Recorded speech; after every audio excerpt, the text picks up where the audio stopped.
Los Angeles Sheriff's Homicide Detectives Joe Espino and Robert Kenny have just cleared Linnell Barsach's two boyfriends of her vicious murder, shot once in the back of the head. They're stumped. If her boyfriends didn't do it, who did? Then, a shocker. The detectives find Linnell also liked women. And they turn their attention to Lorraine Austin, who first reported the murder, Linnell's so-called best friend. In fact, detectives find the two had just met. Lorraine Austin was very involved in Craigslist. She was involved in the personal sections, the women seeking women. We know via the phone records that Lorraine Austin was dating 3 people at the time of the murder, our victim and 2 other ladies, and they were having a sexual lesbian relationship with all 3 women. She was also communicating with 3 other women through Craigslist. It was on Craigslist that Lorraine connected with Linnell just 1 month before her murder. Lorraine befriended her. They developed a romantic relationship, and I'm confident that Lorraine was hoping that she would move in with Linnell and life would be happy forever after. But after just 3 weeks of a whirlwind affair, Linnell told Lorraine she was going to focus on just one love, Louis Bonware. Cops now have a hunch. Lorraine, a woman with no job and heavily in debt, was not happy about being dumped. I think when she hooked up with Linnell, she thought, my ticket is here. This is how I'm going to get what I want and what I deserve. Espino and Kenny ask Lorraine to take a polygraph. She promises but puts them off. Then cops discover She'd been researching online on the internet various ways to defeat the polygraph. the detective's suspicion soon turned into hard evidence as criminalist Mary Keene's results are in. That pair of bloody gloves? Some of the DNA came from Lorraine Austin. So it gave a strong indication that she was wearing these black gloves at one time, which puts her hands at the crime scene. That gray plastic pitcher?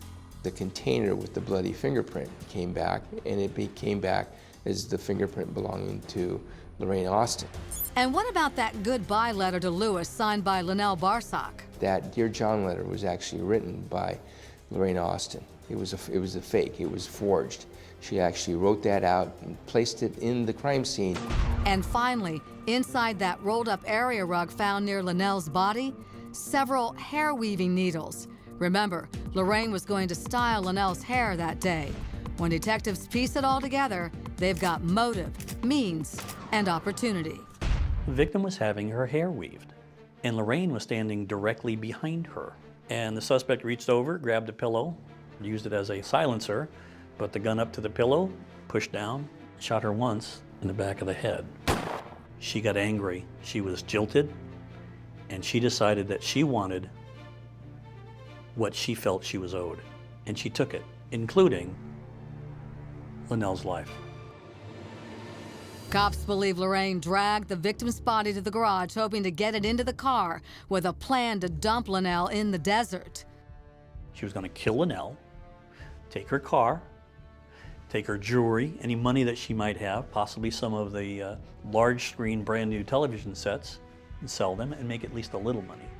When Lorraine couldn't lift the body into the car, she resorted to Plan B, blame it on Louis.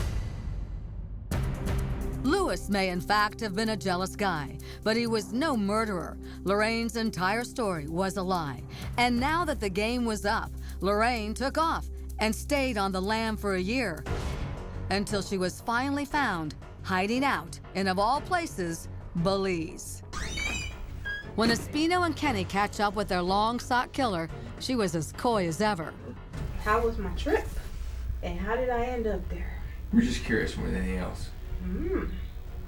I went. On vacation, you know. Like normal people do. Go exploring and live life. So, decided to go do some traveling. So, that's what I did.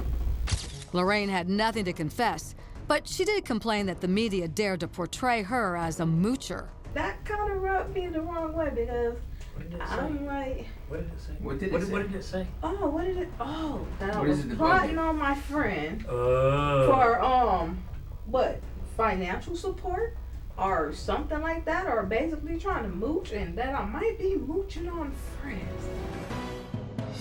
Lorraine Austin probably wasn't any happier about the jury's guilty verdict and her sentence of 50 years to life behind bars.